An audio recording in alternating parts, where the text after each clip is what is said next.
Boa noite a todos.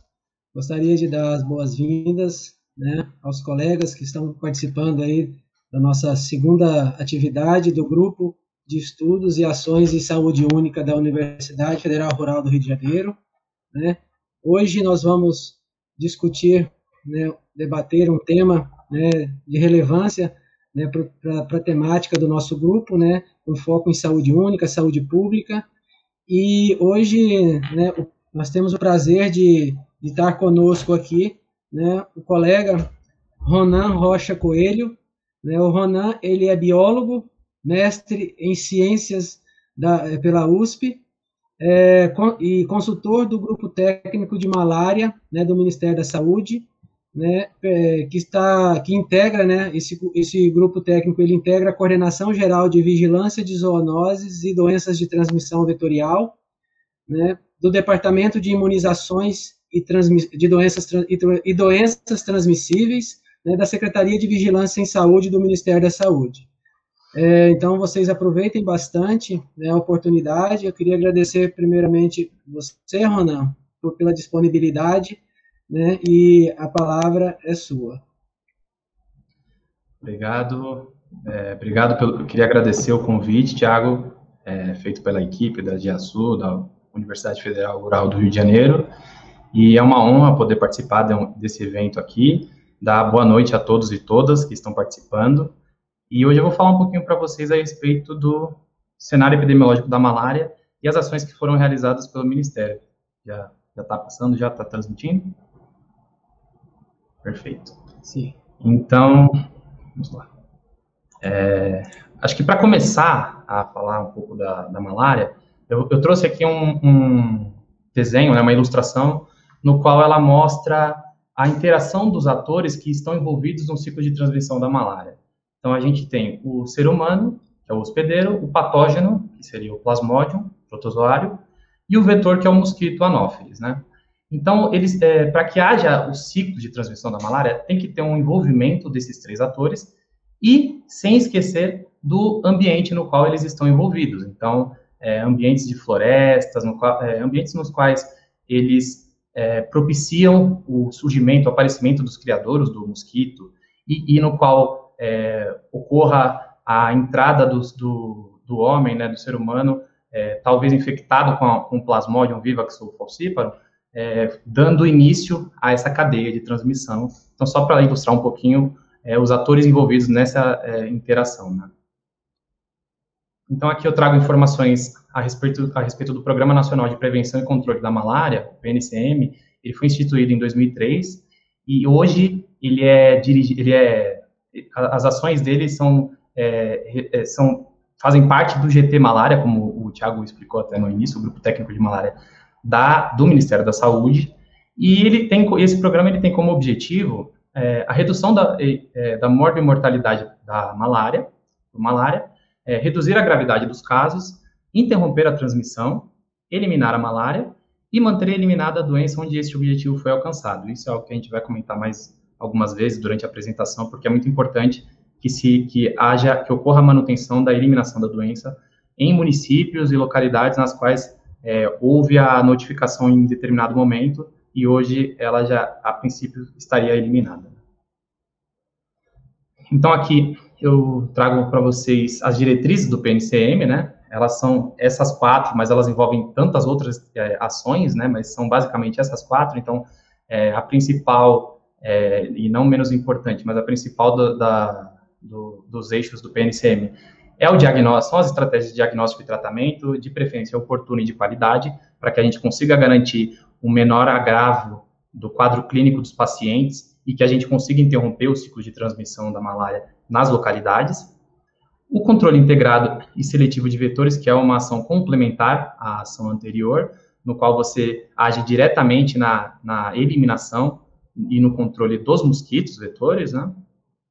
Na prevenção e detecção e contenção de surtos, e aí para lidar com essa estratégia, a gente, né, tanto o nível federal quanto estadual e o municipal, dependem muito da adequada alimentação do Sistema de Informação e Vigilância Epidemiológica da Malária, que é o CIVEP Malária, porque dessa forma a gente consegue acompanhar, monitorar através das análises epidemiológicas, dos relatórios, a situação, entre aspas, em tempo real de cada município e cada localidade em relação ao aumento ou redução da malária.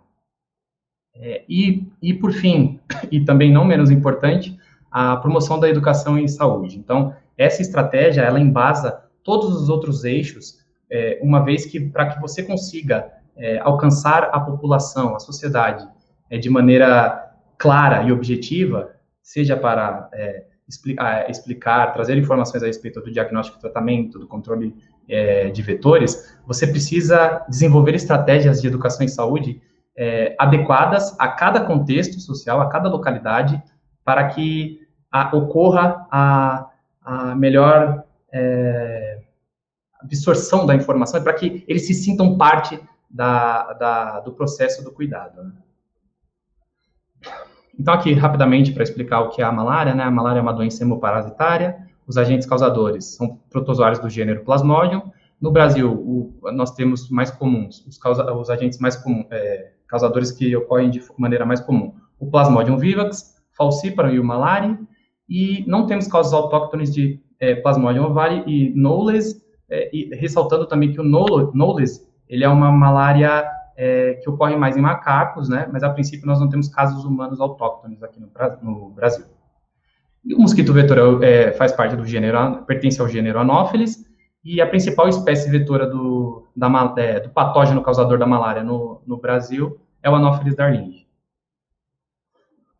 Aqui eu falo um pouco a respeito dos sintomas da malária. Então, em relação aos sintomas mais comuns, pode ocorrer febre alta, calafrios, tremores, muito suor no paciente, dor de cabeça, que podem ocorrer de maneira cíclica.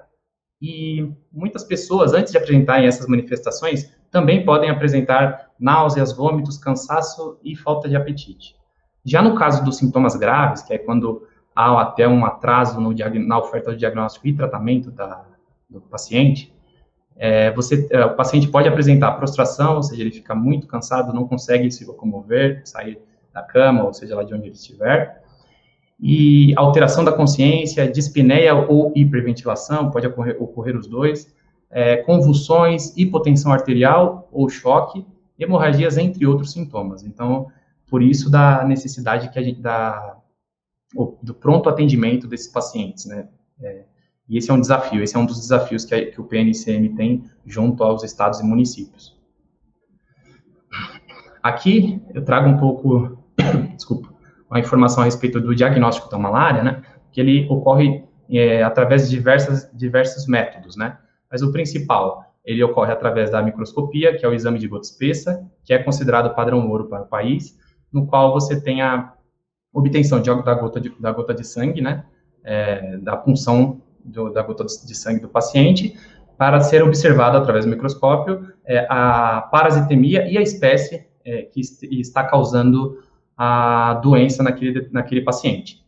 O esfregaço delgado também ocorre através do exame de lâmina, porém ele é 30 vezes menos sensível que o exame de gota espessa, devido à concentração de sangue que é utilizada para esse exame. Mas ele também consegue trazer mais detalhes da morfologia do parasita em relação às suas formas, etc.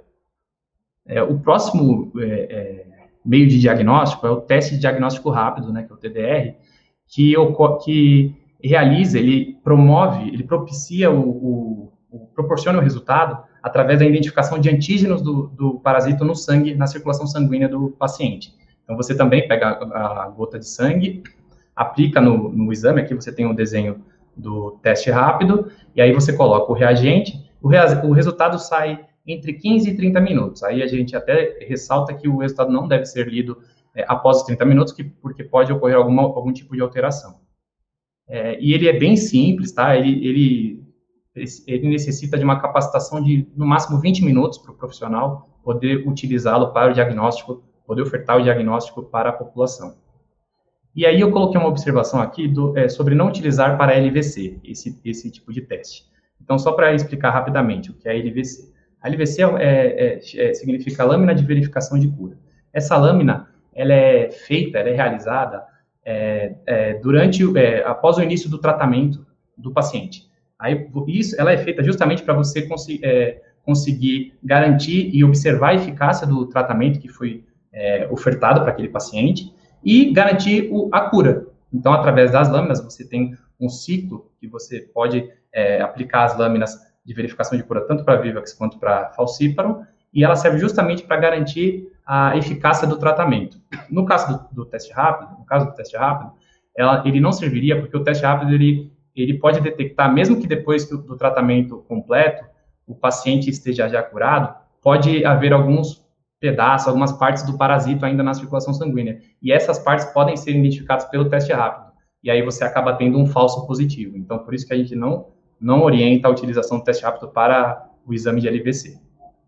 E, por último, vem os testes moleculares, que são muito importantes, são eficazes, porém, pensando na rotina do serviço, eles não conseguiriam ser inseridos, principalmente devido ao custo elevado, à necessidade de maior infraestrutura e de recurso humano especializado também. Ele tem um ótimo retorno quando a gente pensa no controle de qualidade dos outros exames e também para identificação de alguns pacientes assintomáticos, porém ele foge um pouco da rotina das áreas endêmicas de malária.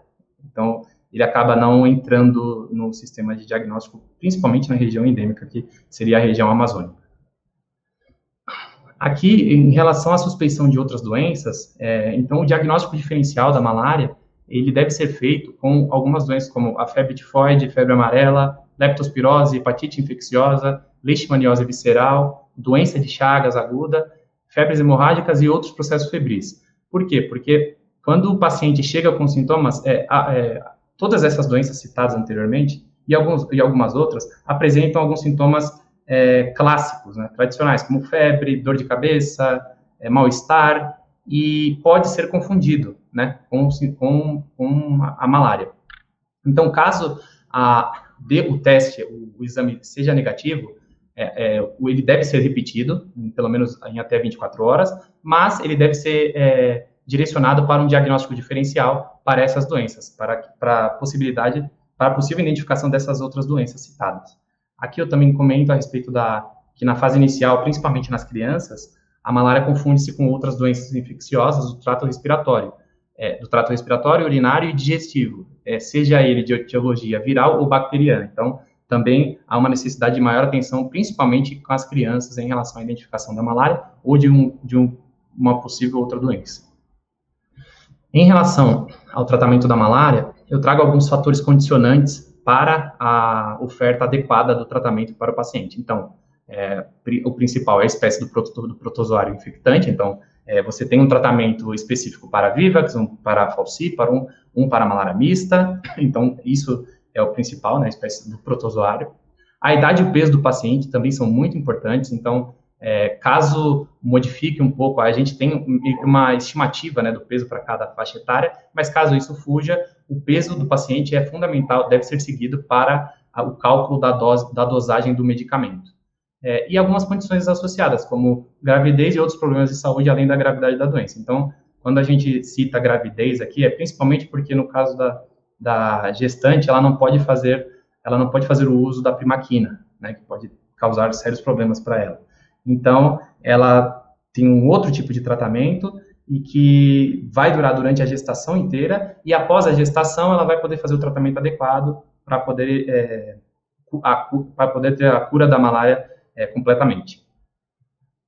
E no caso aqui eu comentei também sobre outros problemas de saúde, além da gravidade da doença, porque em alguns momentos o paciente chega com uma parasitemia muito alta e apresentando, às vezes nem com a parasitemia alta, mas ele já vem com sintomas muito agravados, muitas vezes em coma, e aí o paciente não consegue não consegue realizar o tratamento através dos comprimidos. Então, nós temos também medicamentos que são injetáveis, né, que servem para que reduza a parasitemia do paciente e diminua os sintomas, para que aí sim ele comece a fazer o tratamento através dos comprimidos. Aqui eu comento também a importância da oportunidade do diagnóstico do tratamento correto, justamente, como eu venho falando já na apresentação, para que ocorra a redução da gravidade da doença no paciente, a redução da letalidade, e a gente fala de muitos pacientes que acabam chegando agravados e indo a óbito, e a interrupção do ciclo de transmissão do parasito na localidade. Então, quando a gente fala sobre a interrupção do ciclo, significa que a partir do momento que o paciente começa o tratamento, ele já não é mais considerado fonte de infecção para o mosquito naquela localidade. Então, por isso da necessidade da completude do tratamento, para que ele não se torne, além de agravar os seus sintomas, ele não se torne uma fonte de infecção para os mosquitos que podem picá-lo e picar outras pessoas e aumentando o número de casos naquela localidade. Aí ali eu falei sobre a atualização do guia de tratamento, então aqui eu trouxe rapidamente para vocês darem uma olhada, uma tabela do guia de tratamento, que foi atualizado no ano passado, tá? É importante ressaltar. E aí aqui a gente tem, só para vocês poderem observar, a idade e peso, né? E o número de comprimidos, e aqui algumas informações, sempre no intuito de facilitar o trabalho do profissional de saúde com a população e que a população também possa entender como funciona todo esse tratamento. Agora, em relação ao controle vetorial da malária, que é a outra diretriz, né, que a gente já comentado lá no início, existem algumas estratégias, né, alguns métodos para o controle do mosquito Anopheles. Uma delas no caso da forma imatura, você pode realizar manejo ambiental. Então, esse manejo ambiental é quando você identifica locais com possíveis criadores do mosquito, que você possa intervir através de inserção de areia, terra, modificação do ambiente, sempre ressaltando que a ideia não é que haja um impacto ambiental também, tá? A gente pensa sempre em criadouros escassos, e não grandes áreas, porque aí você precisa do envolvimento de outras áreas, lembrando isso também, a Secretaria de Saúde não faz isso, então ela precisa do envolvimento da Secretaria do Meio Ambiente, para que eles também possam, de forma integrada, trabalhar com eles e facilitar o manejo ambiental. No caso da forma adulta, a gente tem algumas estratégias que são preconizadas pelo Ministério da Saúde. A primeira delas, eu vou mostrar algumas fotos a seguir, mas eu vou comentar rapidamente. Então, a primeira delas é a borrifação residual intradomiciliar, que consiste na aplicação de inseticidas dentro das casas da população, e justamente porque o mosquito, quando entra, ele pousa na parede, e ali ele já se contamina com o inseticida, fazendo com que haja a diminuição da densidade dos mosquitos naquela casa, naquela localidade. Temos também a estratégia dos mosquiteiros impregnados com inseticidas de longa duração, que são os chamados MILDs, né, que também tem uma grande importância na prevenção individual e coletiva da população, e é uma ferramenta extraordinária no que tange o controle da malária, porque, claro que a gente trabalha sempre o diagnóstico e o tratamento, né, sempre ressaltando isso, mas esses meios de controle vetorial também são fundamentais para a redução dos casos, redução e eliminação dos casos, né.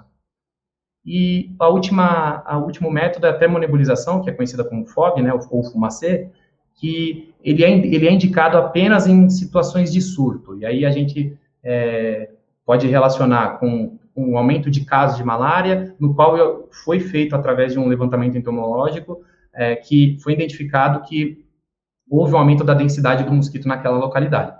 Então, a gente pode utilizar essa técnica seguindo todos os ciclos, de acordo com os guias de controle vetorial do Ministério da Saúde. Então, mas a gente preconiza apenas para surtos, e não para atividades de rotina. Aqui eu tenho algumas fotos. Então, a primeira é justamente a do BRI, da borrifação de inseticida dentro das casas. A segunda é, como eu falei, a do fumacê, que é só para situações de surto.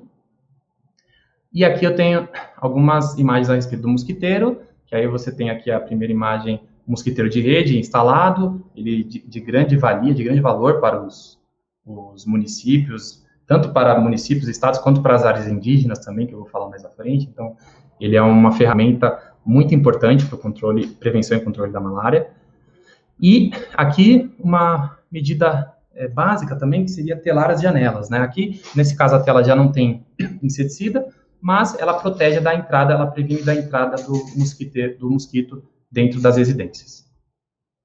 E aqui, em relação ao eixo sobre educação e saúde, como eu disse lá atrás, ele embasa todas as ações do PNCM, né, ele é essencial para a realização de todas as ações, e principalmente porque ele leva em consideração os determinantes sociais de saúde, que são os DSS. E esses determinantes, eles são condições socioeconômicas, culturais, psicológicas, demográficas, ambientais, que interferem na dinâmica de transmissão da doença em cada localidade. Então, a partir do momento que você considera, que você leva em conta os DSS, você consegue aplicar as ações de maneira muito mais eficiente em cada localidade.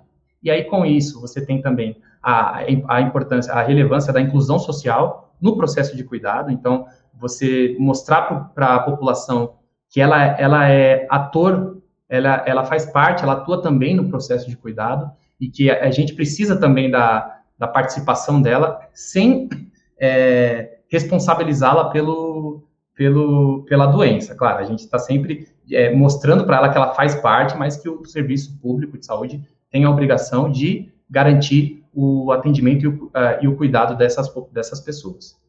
E assim você tem a construção coletiva de conhecimentos. Então aqui eu trago uma foto sobre uma roda de conversa que ocorreu numa comunidade no município endêmico, no qual eles já tinham tido várias conversas e eles não conseguiam controlar a malária naquela localidade, até que numa dessas conversas, a profissional de saúde que estava trabalhando ali, ela identificou que uma das pessoas, que era um professor, chegou a comentar que ele não terminava o tratamento dele devido a possibilidade de consumo de bebida alcoólica no fim de semana, alguma coisa assim, e por isso ele parava o tratamento. E aí ele sempre se mantinha como fonte de infecção na localidade, por isso que as pessoas continuavam doentes, porque o mosquito picava ele, era uma área endêmica, uma área receptiva, então você tinha muitos mosquitos, o mosquito picava ela e passava para as outras pessoas, e as outras pessoas que faziam o tratamento correto sempre ficavam doentes. Entendeu? Então a roda de conversa é uma estratégia, como diz aqui, a aplicação de metodologias ativas como estratégia para aproximação e construção coletiva de saberes, e que pode ser aplicada na investigação de casos de malária também. Né? Aqui eu trago algumas informações a respeito de indicadores e metas pactuados pelo Ministério da Saúde.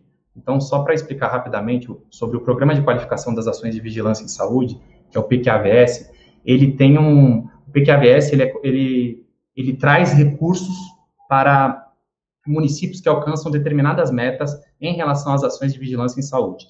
E uma dessas metas, que é a meta 7, ela tem como meta 70% dos casos de malária com tratamento iniciado em tempo oportuno, e o indicador dela é a proporção de casos de malária que iniciaram tratamento em tempo oportuno.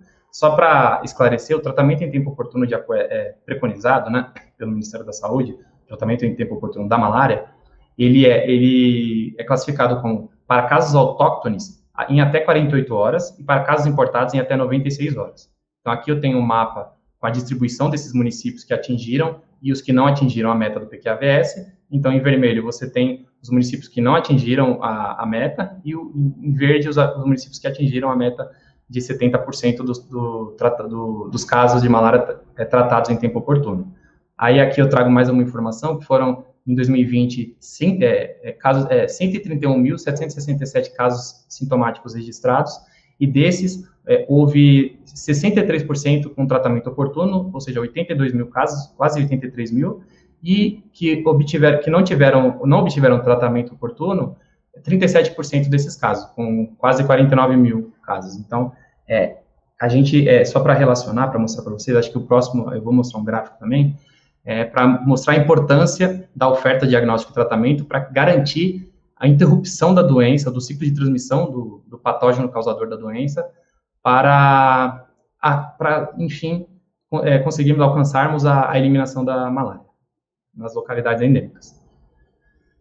Aqui, em relação a metas de âmbito internacional, a gente tem os ODS, né, que são os Objetivos de Desenvolvimento Sustentável, que foi criado pela OMS, no qual o objetivo 3, ele versa sobre assegurar uma vida saudável e promover o bem-estar para todos em todas as idades, e que a meta desse objetivo, a meta 3.3, é que até 2030 devemos acabar com as epidemias de AIDS, tuberculose, malária e doenças tropicais negligenciadas, e combater a hepatite, doenças transmitidas pela água e outras doenças transmissíveis. Então, esse aqui é uma das metas internacionais. E aqui, ao lado, eu trago também um material que é a Estratégia Técnica Global, que também foi construído pela OMS, para a eliminação da malária.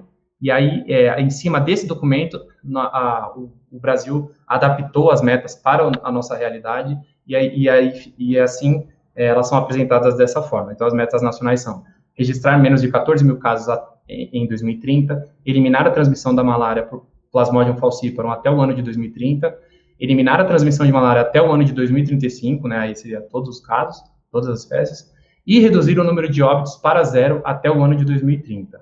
Então, essas são as metas em âmbito internacional que também foram adaptadas para o país. Agora eu vou começar falando sobre o cenário epidemiológico da malária. Então, começando com algumas informações a respeito da malária no mundo, né, através desse documento que foi publicado pela OMS, que é o World Malaria Report, de 2020, você tem a informação de que foram registrados 219 milhões de casos de malária no mundo, e desses 219 milhões, houve 409 mil óbitos no mundo. Então, para você ver a relevância, a importância da doença no mundo, né, para outros países, principalmente países do continente africano, mas que merece toda a atenção possível, além que possa ser ofertada, né? Aqui no caso da malária no Brasil, algumas informações em relação a 2020 também, foram quase 141 mil casos de malária notificados, e desses casos de malária, 84% foram causados pelo Plasmodium vivax, e quase 16%, 15,8% foram causados pelo Plasmodium falciparum. E no ano de 2020 houve 24 óbitos no país. Aí aqui, essas informações também estão no boletim epidemiológico que nós publicamos, o Ministério da Saúde publicou na segunda-feira, justamente em alusão ao Dia Mundial de Luta contra a Malária, que ocorreu no dia 25 de abril, no domingo, mas que é celebrado justamente a luta contra a malária no mundo, né, essa data. Aqui eu trago a distribuição da malária no Brasil nos anos de 1960, 2000 e 2020, só para a gente ver a evolução de como ocorreu a mobilidade dos casos, né, da doença no país. Então, a gente pode ver que em 1960 o país inteiro era endêmico para a malária, e aí nos anos 2000 e 2020 a gente já começa a ver a endemia da doença na região norte, na região amazônica. E para a gente ter uma ideia, sempre lembrando que existem casos autóctones ainda na região extra-amazônica, que tanto quanto São Paulo, Rio de Janeiro, quanto outros estados ainda registram casos de malária e que merecem tanta atenção quanto os casos que são registrados na região amazônica. Aí aqui eu trago uma série histórica dos casos de malária no Brasil entre os anos de 1959 e 2020. Aí aqui eu vou explicar para vocês, claro que esse pico que ocorre aqui a partir dos anos de 1980, da década de 80, depois o efeito serrote que a gente tem da malária, que seria quedas bruscas, picos bruscos também da doença, ele ocorre devido principalmente à falta de gestão, à descoordenação das gestões dos três entes, né, dos três níveis, em relação à doença. Mas aí eu resolvi pontuar alguns fatos que eu acho que são importantes, que fazem parte da história.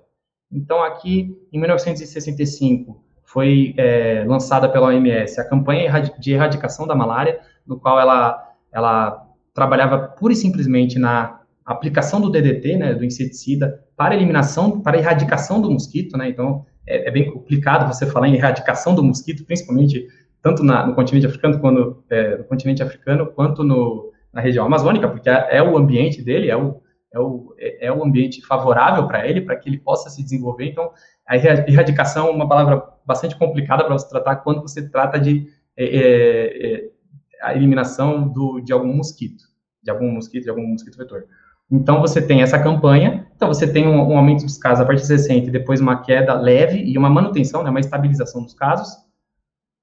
Logo depois você tem a criação da SUCAN pelo Ministério da Saúde, pelo governo federal, no qual foram reunidas todas as equipes de endemias do país para trabalhar principalmente com a malária no controle, e aí houve também a continuidade da aplicação do DDT para a eliminação da malária. Houve uma certa queda ali no início dos anos 70, e aí você tem um pico da malária justamente quando você começa a ter uma elevada migração das populações das demais regiões para a região amazônica, principalmente por causa da oferta de trabalho que existia na época, como, por exemplo, na construção da BR-364, na rodovia transamazônica, entre outras construções que tinham o intuito de desenvolver a região amazônica, né? Então, com essa elevada migração, você acaba tendo mais pessoas, mais hospedeiros, né, uma população maior suscetível à malária, e aí você já tem o patógeno circulando e o mosquito vetor,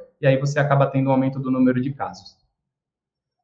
Aí aqui, dando um salto, né, no período aqui citado, a gente tem em 1988 a descentralização das ações, né, da gestão das ações de saúde, através da Constituição Federal de 1988, no qual ela foi regulamentada depois pela Lei Orgânica da Saúde, número 8080, né, no qual ela faz com que todos os entes participem da gestão, do processo de controle das doenças, no intuito com o objetivo de oferecer um serviço melhor, mais aprimorado, aperfeiçoado, justamente para que pudesse alcançar todas as localidades, entendeu? Isso foi um fato muito importante na evolução, na história da saúde no país, né? Justamente porque contribuiu também teve suas vantagens e desvantagens no controle das doenças, mas foi importante também na história da saúde no país. Aí aqui a gente tem, entre 89 e 93, um investimento nacional e do Banco Mundial muito, muito alto, justamente para o controle da doença. Então, você acaba tendo umas quedas bruscas, houve um pico e depois uma queda novamente, né? Aqui você começa a ver a OMS começa a trabalhar com os países a importância da ênfase no diagnóstico e tratamento. Então, aí a gente começa a trabalhar um outro tipo de visão, de olhar, um outro tipo de olhar em relação ao controle e eliminação da doença, através da oferta de diagnóstico e tratamento oportuno, né? E aí você tem uma queda brusca e logo depois um pico novamente. Aí isso se refere também à descoordenação, às gestões descoordenadas ao longo do país, né? Aqui você tem mais um aporte financeiro, tanto nacional quanto do Fundo Global, que foi importante também para a redução dos casos. Aí você começa a ver uma queda brusca dos casos de malária no país, e isso também se deve principalmente à maior estruturação do serviço de saúde oferecido na ponta, né? E acho que isso é responsável principalmente pela queda do número de casos de malária. E aqui eu trago só uma observação da minha parte também, que é na última década você tem a criação do projeto Apoiadores Municipais para a Prevenção e Controle da Malária, pelo Ministério da Saúde. Foi um termo de cooperação entre o Ministério da Saúde e a Fiocruz, no qual a gente acaba enviando, eu vou falar mais para frente no slide, mas só para vocês terem uma ideia da importância também, eles também tiveram importância, esse projeto teve importância na redução dos casos de malária em alguns municípios endêmicos da região amazônica. Aí aqui eu trago um gráfico no qual ele mostra o número de casos de malária notificados na região amazônica e diferença percentual por ano, entre os anos 2018 e 2020. E aí você tem que, em 2018, houve um pico, né? 2017 houve um pico de casos nos últimos anos, né? Porém, em 2018 se manteve com 193 mil casos, quase 194 mil casos. Em 2019, você tem uma redução de 19% dos casos, então você tem 156.916 casos registrados, e em 2020, já durante a pandemia, a gente consegue manter essa redução, chegando a uma redução de 10%, com 140 mil quase 141 mil casos notificados no país. E o próximo aqui. Aí, dando continuidade nessa redução, só para ilustrar um pouco melhor agora, eu vou mostrar para vocês, eu apresento para vocês o número de casos de malária autóctones na região amazônica e a diferença percentual por ano, dos anos 2018 a 2020, por espécie parasitária. E aí aqui vocês conseguem observar que enquanto a não falciparum, que seria, em sua maioria, a malária vivax, ela apresentou uma redução nos últimos 3 anos. Já na falciparum, houve uma leve redução em 2019, comparado ao ano de 2018, uma leve redução de menos 14%, enquanto que em 2020 já houve um aumento de 35% no número de casos, no percentual de casos de malária por falciparum. E é aqui que a gente traz uma observação importante, que é a preocupação que o Ministério da Saúde, junto dos estados e municípios, tem em relação à gravidade que a malária falciparum pode trazer para a população, e por isso se faz necessário a oferta, a garantia da oferta do diagnóstico e tratamento através da readequação da rede de diagnóstico nos municípios, da garantia da gestão dos insumos de forma adequada também, justamente para que possa ocorrer essa redução da doença. Nesse slide aqui, eu trago informações a respeito da incidência parasitária anual da malária, né, que é a IPA, né. Então, a IPA, ela mensura o risco de adoecer, o risco que a pessoa pode ter de infecção por adoecimento por malária em determinados locais no país, né, principalmente na região endêmica. E aí você tem a classificação na região do país, na verdade, sobre a IPA, com muito baixo risco, médio risco e alto risco. No caso do muito baixo risco, é quando a IPA indica menos de um caso por 1.000 habitantes. E aí, nesse mapa, a gente consegue identificar 128 municípios alcançaram essa classificação. No caso do baixo risco, é quando a IPA indica entre 1 e 10 casos por 1.000 habitantes, e aí no mapa a gente tem 54 municípios que apresentaram essa classificação. No caso do médio risco, quando a IPA apresenta entre 10 e 50 casos por 1.000 habitantes, e aí você tem 47 municípios classificados, e, por fim, os municípios de alto risco, quando a IPA indica mais de 50 casos por 1.000 habitantes, e aí foram 29 municípios. Então, aqui esse mapa, ele ilustra bem partes do Amazonas, de Roraima, do Pará, de outros estados também, né, que acabam apresentando a classificação de alto risco, e não só alto risco, né, mas principalmente a necessidade de se garantir a realização das ações nessas localidades também. Aqui eu trago um gráfico no qual também apresenta informações a respeito da IPA, né, de malária por UF. Aí a gente pode ver que o estado de Roraima apresentou uma IPA bastante alta até, né, de 43,07, enquanto que os outros estados também, de forma importante, né, Amazonas e Acre com 13,8, 13,06, e os outros estados com um IPA menor, mas também importante, né, ressaltando que através desse dado você consegue avaliar o risco de infecção para cada estado também. Aqui, nessa figura, eu trago o número de casos de malária, o percentual do total e o percentual acumulado por município de infecção na região amazônica. Então, aqui a gente consegue observar, só para explicar rapidamente, essa estratificação de municípios prioritários, ela é feita pelo Ministério através da indicação de que a gente separa os municípios que são responsáveis por até 80% dos casos de malária no país. E aí, aqui, a gente consegue observar que foram 37 municípios no ano de 2020, que carregaram a malária, né, os 80% da malária, principalmente na região amazônica, e dessa forma a gente consegue direcionar estratégias para cada município, para cada localidade, principalmente observando os municípios prioritários, claro, sem esquecer, sem deixar de lado os municípios que apresentam menos casos, porque também são importantes é importante a realização das ações neles para que se mantenha a eliminação ou se reduza também o número de casos nos outros municípios. Nessa figura aqui eu trago a mesma estratificação, porém para Plasmodium falciparum, que é no caso a malária que pode agravar e pode trazer sérios problemas também, sérios problemas para a população.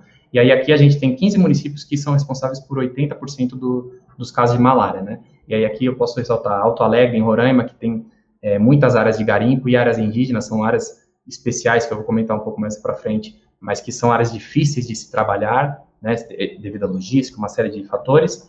Temos também São Gabriel da Cachoeira, no Amazonas, Cruzeiro do Sul, no Acre, entre outros municípios. Aí aqui, como eu falei, das áreas especiais, né, então só para esclarecer, as áreas especiais, elas foram separadas, classificadas pelo PNCM, né, pelo Ministério da Saúde, através do contexto demográfico e da forma como eles apresentam cada singularidade em cada área. Então, a área indígena tem uma determinada característica, a área de garimpo tem outra característica, assentamentos, região urbana, e dessa forma a gente classificou justamente para respeitar a dinâmica de transmissão da doença em cada área especial, né? Então, aqui eu trago para vocês a informação de que foram notificados mais de 8.000 casos em áreas de assentamento, representando 6% entre os 2 anos, né? Então, não houve aumento, ele se manteve. No caso das áreas que a gente pode ressaltar aqui do gráfico, as duas que apresentaram aumento foi a área indígena, em 2019 representava um percentual de 26% e agora foi para 33%, e a área de garimpo, que em 2019 representava 5% da malária no país, e hoje foi para 9% da malária. Então, é importante o desenvolvimento de estratégias principalmente para essas áreas, estratégias que trabalhem e que tragam resultado, porque são localidades bem complicadas de se trabalhar, mas que tanto o Ministério da Saúde quanto os estados e municípios têm trabalhado bastante na construção dessas estratégias, né? Justamente para que a gente consiga reduzir e eliminar a malária. Aqui nesse slide eu trago dois gráficos, né? No qual o primeiro, eles se relacionam, tá? Mas só para explicar rapidamente. No primeiro gráfico, eu trago informação sobre o número e proporção de casos autóctones de malária de acordo com o intervalo entre início dos sintomas e o tratamento por UF de notificação, né? Então, lembrando lá do que a gente tinha falado do PQAVS, também da meta de 70%, e o tratamento em até 48 horas, a gente pode observar nesse gráfico aqui, em relação ao ano de 2020, que apenas Roraima alcançou a meta, enquanto que outros estados como Amazonas, Pará, Mato Grosso apresentaram um percentual até de 60%, mas não alcançaram a meta. Mas aí é importante ressaltar que essas análises, esses resultados, a gente depende única e exclusivamente da boa alimentação do sistema de informação, do CIVEP Malária. Então, a gente depende da informação verídica, da veracidade das informações que entram, que são inseridas no sistema. E aí a gente consegue observar a gente consegue analisar se alcançou ou não a meta, ressaltando que da importância da rapidez da oferta diagnóstica justamente para dirimir o agravo do quadro clínico dos pacientes e interromper a transmissão também. No gráfico abaixo, você tem o número e proporção de casos de malária com presença ou ausência de gametócitos por unidade federativa de notificação em 2020. Então, aqui, só para explicar rapidamente, os gametócitos, eles são as formas infectantes para o mosquito. Então, quando essa forma está presente na circulação sanguínea do homem, o mosquito ele se torna fonte de infecção para o mosquito, que vai picá-lo e vai levar e poder transmitir para outra pessoa. Então, é por isso que eu trago aqui esse gráfico junto, para que a gente possa relacionar que no caso do Plasmodium vivax, a partir do início dos sintomas da doença, você já tem gametócitos circulando no organismo do homem. E aí fica mais difícil o controle da fonte de infecção. Claro que se ele fizer o tratamento completo, ele vai interromper a transmissão também, né, vai eliminar a malária do organismo, porém fica mais difícil de você agir para redução devido ao início dos sintomas já apresentarem gametócitos. Já no caso da falciparum, você tem a apresentação desses gametócitos, das formas infectantes, a partir de uma semana depois do início dos sintomas. Então, por isso que a gente sempre ressalta que quando você tem uma oferta de diagnóstico e tratamento oportuna e correta, você consegue reduzir, controlar e eliminar a malária falciparum, porque a forma infectante aparece apenas uma semana depois dos sintomas, então você consegue monitorar isso e garantir. Claro que aqui eu trago os dados, né, então vocês veem que o Amazonas apresentou quase 5% dos casos com gametócitos, Roraima quase 3% dos casos, Acre quase 7% dos casos, Maranhão quase 5% dos casos. Então, só ressaltando que esses dados eles se associam com os dados do gráfico acima, justamente porque se você tem um atraso do diagnóstico, você não consegue ofertar, você pode ter a presença de gametócitos no organismo do homem, né, dos pacientes. Aqui a gente tem o número e proporção de casos autóctones de malária de acordo com o intervalo entre início dos sintomas e tratamento por unidade federativa, e aí aqui a gente ressalta mais uma vez a importância da inserção dos dados no sistema, né, de informação, e aqui é importante ressaltar também que a gente trabalha sempre com um período de até 7 dias, que são os primeiros 7 dias que garante a informação para que possa ser analisada, entre aspas, em tempo real, para que a gente consiga ter um momento de resposta das estratégias para os municípios, para as localidades que sofrem com a malária. Então, você tem 41% dos casos notificados no ano de 2020 em até 7 dias, de 8 a 30 dias você tem mais 31%, e aí começa a ficar mais complicado o problema, quando a inserção dos dados ultrapassa um mês, e aí vai até 60 dias ou até um ano Então, olha aqui como a gente já tem o tanto de notificações positivas inseridas após um mês. Isso é preocupante. Claro que isso acontece principalmente em áreas indígenas, devido à dificuldade na logística das equipes, mas que é algo que a gente precisa trabalhar para que a gente possa adequar e reduzir esse atraso na inserção da informação. Aqui eu trago um slide para explicar um pouquinho sobre a importância da integração da atenção primária à saúde com a vigilância em saúde. Então, só para explicar para vocês, a malária ela tem que ser trabalhada por ambas as áreas, tá?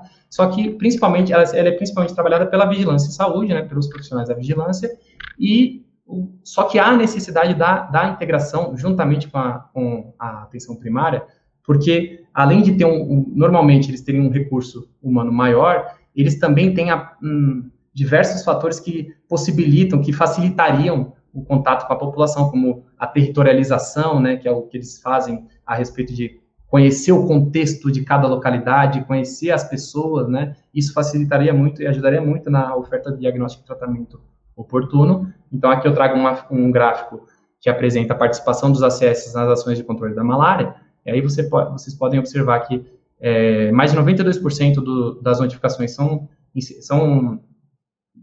trabalhadas através dos agentes de endemias, agentes de combate às endemias, né, os ACS, e apenas quase 8%, menos de 8% das notificações são feitas através do trabalho dos ACS, os agentes comunitários de saúde. Então, por isso, a gente sempre trabalha, inclusive a gente trabalha junto à Secretaria de Atenção Primária à Saúde, aqui no nível federal, para construir estratégias, para que a integração resulte em bons resultados para o controle e eliminação da malária. E aí a gente tem o desafio aqui, que é a articulação das 3 esferas de gestão do SUS, para a integração das ações de vigilância e saúde na atenção primária à saúde. Então, a gente precisa deixar alinhado o trabalho, articulação no nível federal, estadual e municipal, para que ocorra de maneira adequada essa integração, né? Aí aqui uma foto dos ACS trabalhando junto, né? Fato que é muito importante para as ações para a eliminação da malária. Aqui eu falo um pouco a respeito da região extra-amazônica, e aí são informações importantes, né? Principalmente para vocês do Rio de Janeiro, que tem curiosidade ou querem algumas informações a respeito da malária na região extra-amazônica, né? Então, você tem uma baixa transmissão autóctone na região extra, tá? A maior parte ocorre em viajantes, né? Então, tantos viajantes que acabam trazendo ou da Amazônia ou de países do continente africano, por exemplo.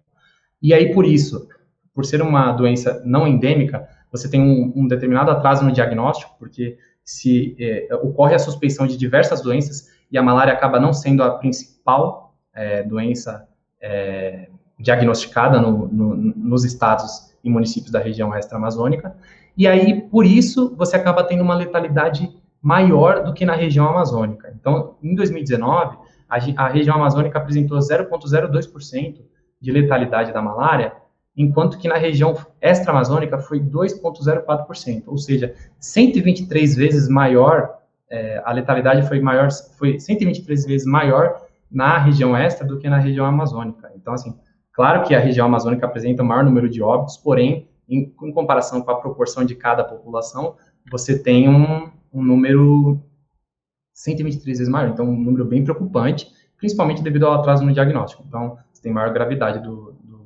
das notificações, dos registros, né, da doença, e o risco também de reintrodução, porque você também tem áreas receptivas. A Mata Atlântica é uma área receptiva pois apresenta espécies do Anopheles que são que podem garantir, manter o ciclo de transmissão da malária, como, por exemplo, o Kertésia cruzi, né? Temos também o Anopheles aquasalis, entre outros, né?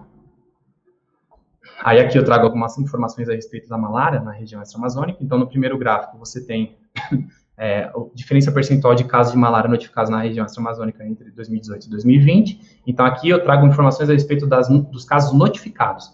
Então, você tem a maioria dos casos importados, né, da região amazônica ou de outros países. Aí você tem, em 2018, 734 casos notificados, 2019, uma redução de quase 27%, com 536 casos, e em 2020 teve uma redução também uma redução importante, até de quase 45% dos casos, com a notificação de 296 casos em 2020. Na figura 16, eu trago o gráfico com uma variação percentual de casos de malária autóctones da região extra-amazônica. E aí vocês podem ver, os casos autóctones eles somados dão, no ano de 2020, 19 casos, sendo que em sua maioria ocorreu no estado de São Paulo, né, com 10 casos. E aí o Rio de Janeiro apresentou 2 casos no ano passado, casos autóctones. Aí aqui, algumas ações realizadas pelo Ministério da Saúde no ano de 2020. Esse daqui é uma ação já antiga, mas é importante, ela ainda é mantida, né, ela é contínua, que é o Projeto Apoiadores Municipais para a Prevenção e Controle e Eliminação da Malária, como eu citei lá no gráfico da série histórica também. Foi um acordo do Ministério da Saúde que ocorreu na Assembleia Mundial de Saúde, e é um acordo de cooperação técnica entre o Ministério da Saúde e a Fiocruz, que ocorreu a partir de 2012. Então, hoje nós temos 24 apoiadores em 6 estados endêmicos da região amazônica, né? E até hoje, 46 municípios foram apoiados em 8 anos pelo projeto. Aí aqui no mapa a gente consegue observar a distribuição dos apoiadores nos municípios, em alguns municípios endêmicos da Amazônia. E o objetivo do trabalho desses profissionais é poder apoiar junto à inteligência epidemiológica. Então, é fortalecer a capacidade dos serviços de saúde municipais e estaduais também, mas principalmente municipais, na orientação das ações de prevenção, controle e eliminação da malária. Então, eles vão apoiar a gestão municipal na realização e construção de estratégias, desenvolvimento de ações e estratégias para o controle e eliminação da malária naquele município. Aqui eu falo rapidamente sobre o licenciamento ambiental. Então, a malária é a única doença que apresenta papel definido no processo de licenciamento ambiental e compreende os municípios localizados em áreas de risco ou endêmicas de malária. Então, eu vou falar rapidamente, de forma breve, como que o processo da saúde anda junto do processo do IBAMA, né, do licenciamento ambiental. Então, existem duas leis, né, atualmente. Nós temos a portaria, na legislação atual, na verdade, nós temos a portaria da SVS, número 01 de 2014, e a portaria interministerial número 60 de 2015, que versam sobre orientações de como adquirir os laudos, os documentos para as etapas do licenciamento para conseguir construir determinado empreendimento na região endêmica ou municípios que já apresentaram malária nos últimos anos. Então, para adquirir o laudo de avaliação do potencial malarígeno, na licença prévia, né, você segue as orientações da portaria 01 e da portaria 60 também, e também para adquirir o atestado de condição sanitária, que é o ATCS, para a licença de instalação, que a partir daí você já começa a realização da licença de instalação e depois a licença de operação do empreendimento. Aí aqui rapidamente para vocês observarem o fluxo, representando as fases da malária no licenciamento ambiental. Em azul você tem o fluxo pelo IBAMA, né, pela parte ambiental, e em laranja você tem o fluxo da saúde. Então, a gente segue de forma simultânea ao processo do IBAMA, para que no fim ocorra, de preferência, no mesmo momento, para que seja liberado, os empreendimentos consigam as autorizações para dar andamento ao empreendimento. Então, a gente solicita para avaliação do potencial malarígeno um plano de entomologia para saber se há a espécie vetora em determinado local, determinado município, e aí sim, nós liberamos o laudo, né, o LAPM, e a partir dali ele vai ter que construir um plano de malária, no qual ele, após a identificação da infraestrutura de serviço, da infraestrutura de saúde nos municípios, ele vai ter que propor, através da mitigação, da obrigação que o empreendimento tem com o município, na parte de mitigação, fortalecer o sistema de saúde, seja na aquisição de insumos, oferta de capacitações, entre outras, uma vez que ele está impactando o município devido à construção daquele empreendimento, com maior fluxo de profissionais que estarão lá, entre outros fatores, né? Aí vem a vistoria do PACM, que é feita pelo Ministério da Saúde também, e caso necessário, o PACM complementar após a finalização do PACM, caso haja necessidade, caso seja identificado que o município foi mais impactado do que o previsto. Aí aqui eu trago umas informações, trago que o estado do Pará concentra 33 empreendimentos, né, e principalmente geração e transmissão de energia representam 60% dos empreendimentos no país. Aí aqui a figura, o gráfico da participação da saúde no processo de licenciamento ambiental. Aí você tem em azul, as colunas em azul, os processos novos por ano, e em vermelho o total de processos acumulados. Aí vocês podem observar que em 2019 a gente teve um número bastante interessante de processos acompanhados pelo Ministério da Saúde. Em 2020 deu uma reduzida, principalmente devido à pandemia, mas nós continuamos acompanhando todo o processo de licenciamento ambiental para garantir o controle da malária. Aqui eu trago a figura 20, a tipologia dos empreendimentos. Então, só para ilustrar um pouquinho melhor, a maior parte dos empreendimentos inseridos nas regiões endêmicas, ou que já apresentaram malária em algum momento, são feitos através de linhas de transmissão de energia, né, as famosas LTs, né? Aí você tem também as usinas hidrelétricas com 19%, rodovias com 18%, mineração com 8%, ferrovias com 7%, entre outros tantos tipos de empreendimentos, tá? Foi só para ilustrar para vocês.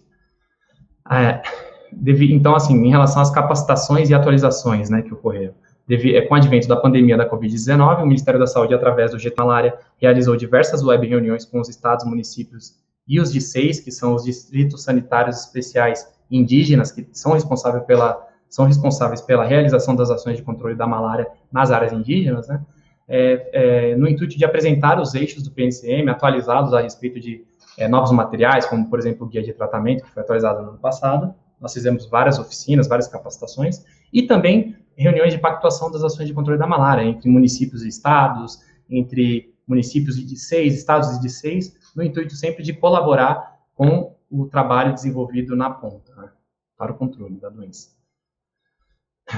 E se é que a gente pode dizer que teve um ponto positivo em relação à pandemia, foi que essa parte das reuniões, das web reuniões, aproximou muito o nível federal com o nível estadual e municipal, uma vez que no momento anterior eram feitas reuniões tanto no Ministério da Saúde quanto nos estados e municípios, mas com essa possibilidade da conexão, a gente acabou se aproximando mais da população.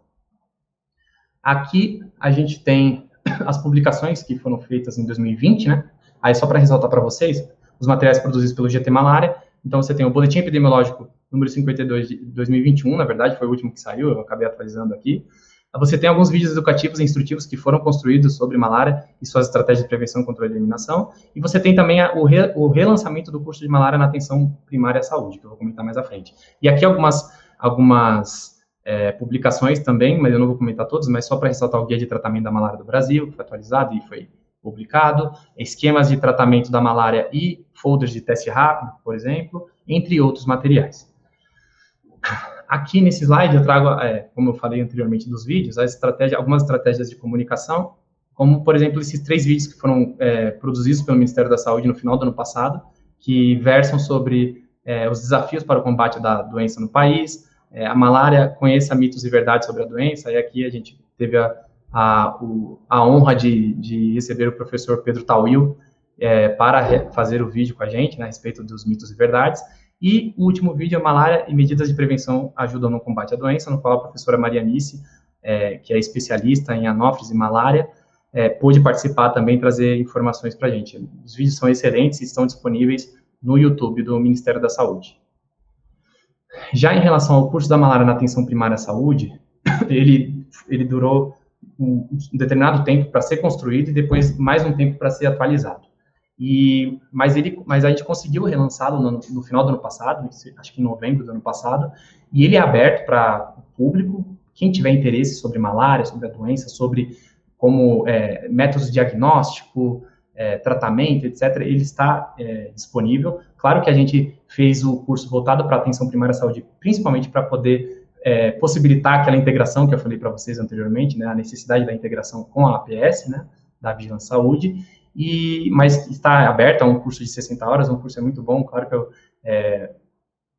não quero puxar a sardinha também para a gente, mas o curso é muito legal mesmo, eu pude realizá-lo, e ele foi atualizado com informações sobre dados epidemiológicos mais recentes, sobre o guia de tratamento, também foi inserido as tabelas novas, uma vez que a gente estava apresentando outras orientações ainda no curso anterior, né, mas que eu recomendo para vocês a realização do curso. Aqui os boletins epidemiológicos, então a gente tem o boletim número 15 novamente, né, edição 15 do Dia Mundial de Luta contra a Malária, que foi publicado na segunda-feira passada, e esse boletim especial sobre malária, que foi publicado no final do ano de 2020 também, que foi justamente em alusão à data do Dia de Luta contra a Malária nas Américas, que nós temos 2 datas comemorativas no país. Nós temos o Dia de Luta contra a Malária nas Américas, que ocorre todo dia 6 de novembro, e nós temos também o Dia Mundial de Luta contra a Malária, que ocorre no dia 25 de abril, só para separar rapidamente. Aqui, a campanha de 2021, que foi lançada segunda ou terça-feira, se eu não me engano, também. Aqui, alguns folders que foram construídos para a campanha de 2021, sobre Brasil Sem Malária, falando sobre o dia 25 de abril, falando sobre os sintomas, febre pode ser malária, e também métodos de se proteger, entre outros materiais. Foi bastante material produzido e lançado pelo Ministério da Saúde em relação à malária. Aqui eu trago algumas fotos, alguns registros dos profissionais apoiadores, né, dos municípios nos quais eles trabalhavam, e o que eles executaram de educação e saúde em alusão ao Dia Mundial de Luta contra a Malária. Então, na primeira foto, você tem uma palestra sobre malária, sobre a doença, numa escola, você vê bastante alunos, né, acompanhando, e na segunda foto você tem uma gincana que foi construída, né, foi elaborada junto do apoiador com a gestão municipal para o público escolar também. Então, aqui eu quis só ressaltar a importância de se trabalhar a malária com o público infantil, porque eles têm uma facilidade muito grande para absorver informações e, consequentemente, eles levam para dentro das suas casas e explicam para os pais, para que aí sim a gente consiga uma construção de saber coletivo mesmo, entendeu? E não dependendo sempre de tratar da doença junto à população adulta, mas as crianças são fundamentais também. Aqui eu falo um pouquinho sobre o prêmio internacional que o país recebeu no ano passado. Então, a OPAS, todo ano, ela premia os países campeões contra a malária nas Américas, né? E aí, em 2020, os municípios de Atalaia do Norte, no Amazonas, e Oeiras do Pará, no estado do Pará, foram premiados receberam esse prêmio pela OPAS, né? E aí eu gostaria de ressaltar, eu gostaria de parabenizá-los mais uma vez, e ressaltar também que a gestão municipal trabalhou muito bem, e lá nesses 2 municípios nós temos profissionais apoiadores que participaram das ações e contribuíram, junto à gestão municipal, principalmente, né, e estadual, para a redução dos casos de malária nesses municípios, e desenvolvimento de novas estratégias para que a redução fosse alcançada propriamente dita, né. Aí aqui alguns desafios para o controle da doença, controle da malária. Você tem os desafios logísticos, que é em relação à oferta de diagnóstico e tratamento oportuno, principalmente em áreas com atividades ilegais, ou áreas de difícil acesso, áreas indígenas, áreas de garimpo.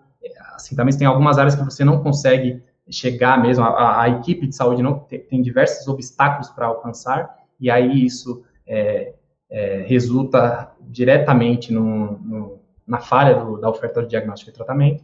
Você tem também a falta de inserção das informações do CIVEP malária, que eu falei durante a apresentação, que é muito importante para as análises e o monitoramento dos casos no país.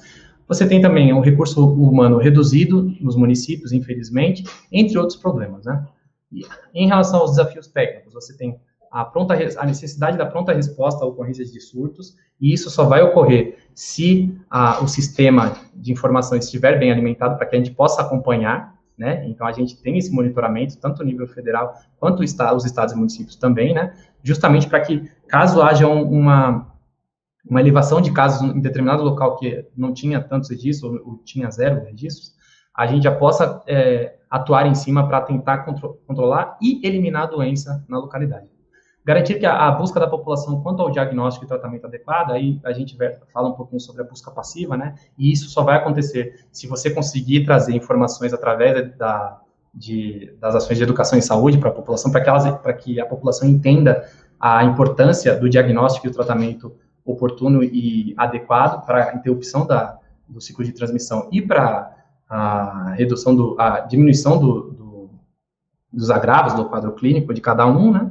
E a adaptação das estratégias de acordo com os DSS, que são os determinantes sociais de saúde, como eu já falei, né? Importante você adaptar a essas estratégias para cada contexto observado nas localidades, né? Principalmente nas áreas especiais.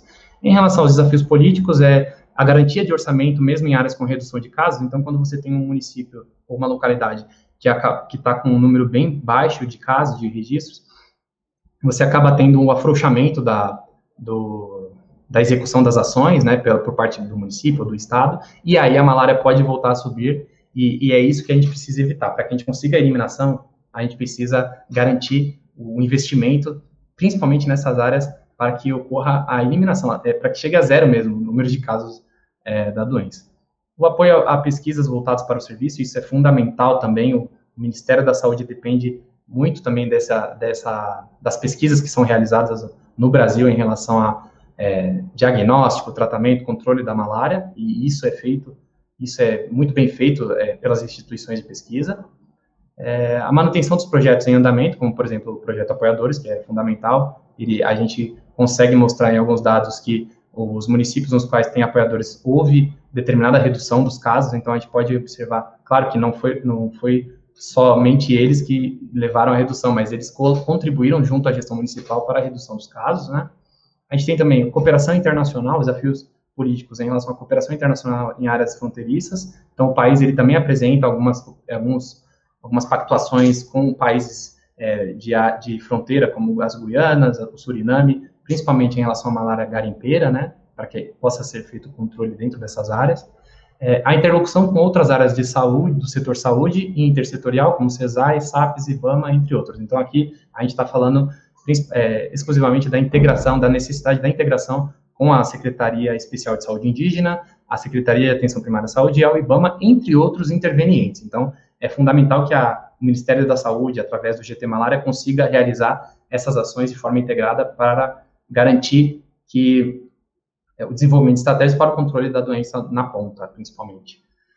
E aqui, no último slide, em relação à malária no contexto da Covid, eu trouxe de forma breve, né, as dificuldades no trabalho de campo, então foram reduzidas as ações de campo durante a pandemia, principalmente para a segurança, proteção e segurança dos profissionais e da população que receberiam esses profissionais, o comprometimento parcial das visitas domiciliares, que aí, como eu acabei de dizer, por parte das equipes de saúde ou da própria população, né, aí você pode direcionar tanto essas ações para controle vetorial, como diagnóstico e tratamento, então acabou sendo reduzido, entendeu? Infelizmente.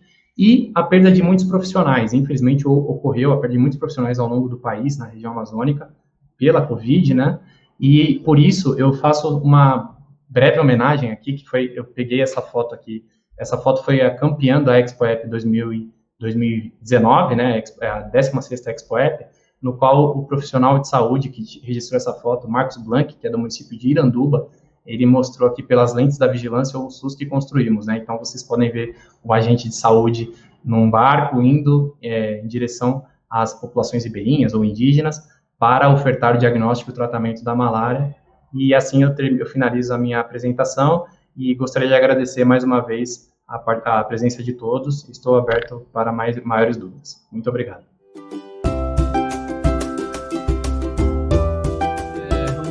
Gostaria de parabenizar a sua palestra, a abordagem bem interessante sobre esse contexto da malária. Antes de abrir para as perguntas, né, tiveram muitos elogios, né, algumas perguntas também. Eu gostaria só de agradecer a presença, né, a participação de alguns participantes aqui, né, além dos estudantes aqui da universidade, né, do Rio de Janeiro, mas alguns colegas, né, provavelmente, de repente, colegas seus também, né, lá do estado de São Paulo, Tocantins, né, Mato Grosso do Sul, Goiás, né, do Pará, né, Distrito Federal, né, do Amapá, né, Pernambuco, né, achei que tinha até um colega da Tailândia, mas quando eu fui ver a Tailândia, lá do Pará, né, município do Pará. É verdade, tem um município.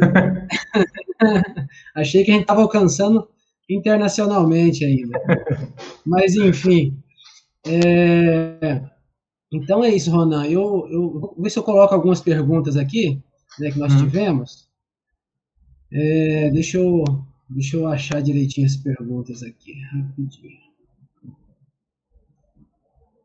Deixa eu ver. Teve uma pergunta da Catherine, que ela pergunta o seguinte: quanto tempo depois pode ser utilizado o teste rápido para diagnosticar um novo episódio de malária em pacientes que já teve malária?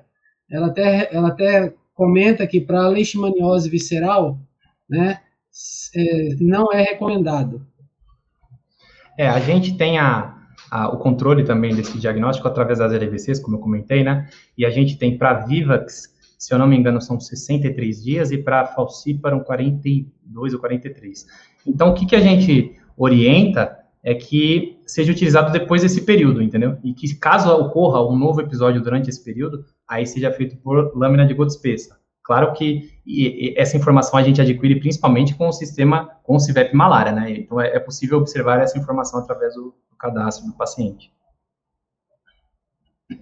Tá certo.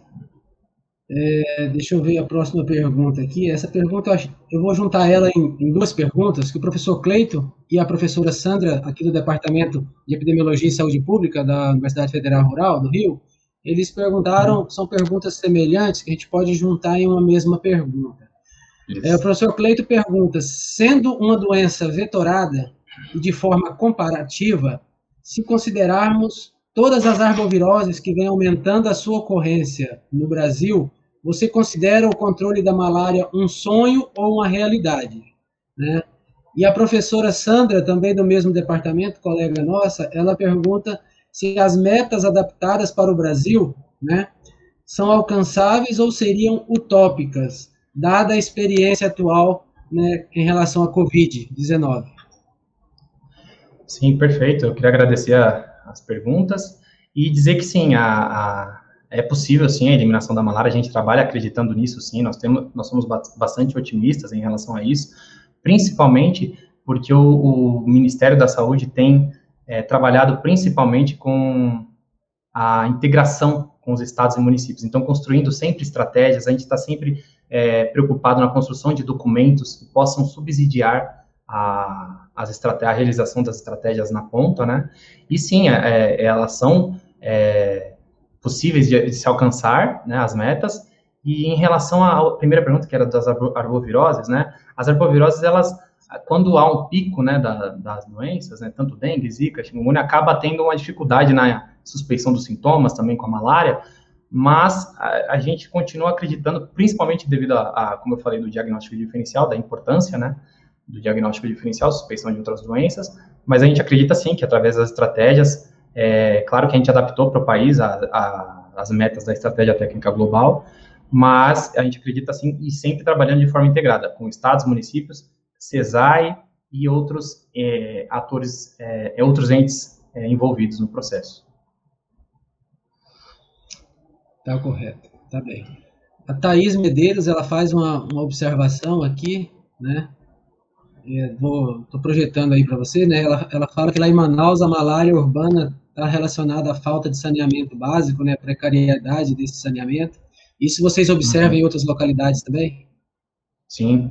Infelizmente a malária, ela está diretamente ligada com o baixo desenvolvimento da localidade, né? Então você tem desde falta de saneamento, com construções de residências inadequadas, isso tudo favorece, propicia o aumento dos casos de malária, mas realmente tem bastante associação. Tá certo.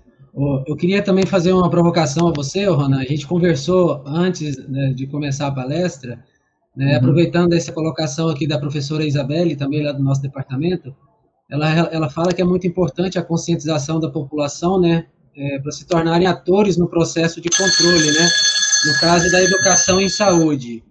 E aí eu queria que você falasse um pouco, né, já que você trabalha muito com a questão da população indígena, né? Sim. E como que é o trabalho de conscientização junto a essa população indígena comparado a outro grupo, né? Outro tipo de ator aí envolvido nesse processo? Em relação às áreas indígenas, a gente tem, claro, a dificuldade em relação às línguas, né, ao idioma, né, mas o que acontece? Quando um material é construído pelo Ministério da Saúde, é construído em português, né, e os DICEIs, principalmente os DICEIs, nem a CESAI passa para os DICEIs a necessidade, e os DICEIs buscam traduzir os materiais para que eles possam ser executados e utilizados nas áreas indígenas também. Então, a gente sempre reforça a necessidade dessas ações, da realização dessas ações, também nas populações, junto às populações indígenas, para que haja o entendimento, a compreensão da necessidade, principalmente da finalização do tratamento. Tá bem. Então, tem vários elogios aqui para você, hein? Tô achando que seu público tá fiel aqui. Eu agradeço. Tem outra pergunta aqui também, que o professor Cleito faz, até talvez uma colega sua, Paola Marquezine, ela faz um comentário também no chat, em relação à publicação de uma notícia sobre vacina contra a malária. Né? Uhum. Então, a Paola Marquezine, né, ela fala que essa vacina apenas é em teste, né, em relação à malária relacionada a Plasmodium falciparum. Né? Então, ela fez um comentário no chat. Isso mesmo. Houve essa notícia, né, surgiu essa notícia principalmente essa semana, né, com redução de 77%, eficácia de 77% dos casos, né, principalmente em crianças, né, e a Paula, mais do que ninguém, pode explicar melhor para a gente, porque a Paula é a técnica responsável, ela é médica e responsável pela parte de tratamento do PNCM aqui do Ministério da Saúde. Eu agradeço o apoio da Paula também. Tá certo. Ronan, eu queria fazer uma pergunta em relação a uns dados que eu fiz uma busca, né, até para ter uma atualizada em relação aos dados aqui do estado do Rio de Janeiro, né, e tem algumas publicações de séries históricas, né, de 2006 a 2017, né, então aqui até alguns dados de mais de 1.000 casos autóctones de malária, né, nas regiões de Mata Atlântica, né, e só no estado do Rio de Janeiro 116 casos. E dentre esses casos, né, foi diagnosticado Plasmodium símio, né, caracterizando ali um ciclo zoonótico, né, da malária. Então, vocês têm, tá dentro das metodologias fazerem a caracterização da diferenciação dos agentes? Sim, isso a gente conta com as instituições de pesquisa, as instituições de referência que a gente tem ao longo do país, mas principalmente, por isso que eu até comentei a respeito do Plasmodium símio, que tinha ocorrido mesmo no Rio de Janeiro, eu não tenho certeza se na região sul também ocorreu, e a gente conta com os institutos de referência para esse monitoramento também, né? Mas ela ocorreu, a malária, a Plasmodium símio, ela causa malária nos macacos, mas também pode ocorrer nos humanos, né? Em relação a esse número específico de casos, Thiago, ocorrem surtos, né, do Rio de Janeiro, eu não tenho certeza, mas eu sei que ocorreu um surto alguns anos atrás, eu não sei se, 10 anos, não tenho certeza, mas um surto, né, em área de Mata Atlântica, porque você tem um vetor aí, né, o vetor ele consegue, esqueci a palavra agora, mas ele consegue transmitir, né, e então isso pode acontecer, são surtos que ocorrem, né, claro que você tem casos autóctones no Rio de Janeiro também, mas são surtos que ocorrem e aí você acaba tendo um número expressivo de casos de malária. E por isso, da nossa preocupação com a região extra-amazônica, principalmente devido à sua letalidade, né. Sim. Tanto que Pode falar. Não, tanto que nesses casos, normalmente os municípios eram associados a regiões de mata, realmente, e muita bromélia, né, nos entornos das áreas de surto, então, muitos criadouros para esses mosquitos, então, essas foram algumas observações relacionadas às características do ambiente.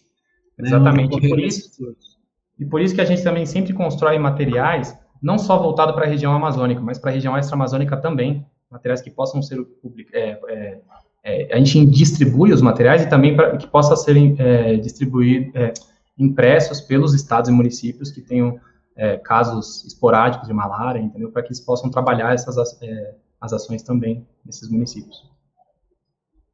A Isabela faz uma ressalva aí, né, a questão da educação em saúde. Vocês trabalham bastante, claro, né, essa importância dessa interação. E aí, nesse caso, Ronan, eu queria só ressaltar também o que você comentou sobre a importância da atenção primária, né, junto às vigilâncias, né, os núcleos ampliados de saúde da família, atenção básica também, dentro dessa área da atenção primária, talvez potencializando ainda mais o alcance, né, das estratégias aí para para os programas, né? Exatamente, exatamente. Isso garante, né, a oferta do diagnóstico oportuno, né, com o apoio da atenção primária, trabalhando junto da vigilância, né. E só um comentário em relação a esse comentário anterior, eu não vi o nome, Isabel, não tenho certeza. E ela comenta a respeito da educação física, Isabel. Ela comenta a respeito da outra disciplina, educação física. Eu acabei esquecendo de comentar, mas nesse evento, eles conseguiram trabalhar de forma transversal, multidisciplinar, várias disciplinas, e não só a malária em si, né, as ciências, né, mas matemática, português, educação física, isso que foi bem legal, foi bastante interessante o evento realizado. Ronaldo, eu queria fazer uma pergunta também, em relação, o que você acha, né, o que vocês têm discutido em relação as práticas, né, que foram utilizadas e ainda são utilizadas em alguns municípios para o uso da hidroxicloroquina, da cloroquina como métodos aí, né, supostamente indicado para prevenção, tratamento para COVID. Vocês acham que isso pode impactar de alguma forma nos casos de malária? Ou até mesmo no desenvolvimento de resistências dos plasmódios a esses medicamentos? Em relação a isso, o que a gente pode comentar é que vai começar o monitoramento agora, né? Na verdade, o monitoramento já existe, então a gente não tem resultados consolidados a respeito, mas tem os dois lados. Tem o lado do que é possível que ocorra interferência no aparecimento de pacientes assintomáticos, uma vez que já estavam tomando cloroquina, e lembrando que a cloroquina, ela elimina o parasita da circulação sanguínea, mas não o hipnozoito, né, que fica no fígado, que aí só a primaquina elimina essa forma, mas são vários fatores que devem ser observados. Eu não sei se a própria dosagem que foi receitada para outras doenças, se a própria dosagem interferiria na dosagem em relação ao que a gente orienta para a malária, entendeu? Então, são fatos, são aspectos que a gente está monitorando, existem alguns artigos que têm saído, etc., mas ainda são informações muito precoces, ainda muito cedo ainda a gente pensar nisso, mas o Ministério está realizando monitoramento, sim, em relação a isso. É uma preocupação. Tá certo. Deixa eu ver, teve uma pergunta aqui para você falar um pouco sobre o sistema de notificação. Deixa eu ver se eu encontro ela aqui. Do Pablo Amaral, né? Para você falar um pouco sobre o CIVEP Malária e como ocorrem as notificações. Primeiro mandar um abraço para o Pablo, meu colega de trabalho aqui no grupo técnico da malária também. E aqui, como é que é? Fale um pouco sobre o CIVEP Malária e como ocorrem as notificações. Então, como eu disse na apresentação, né, é o sistema que direciona todas as ações realizadas na região amazônica, principalmente.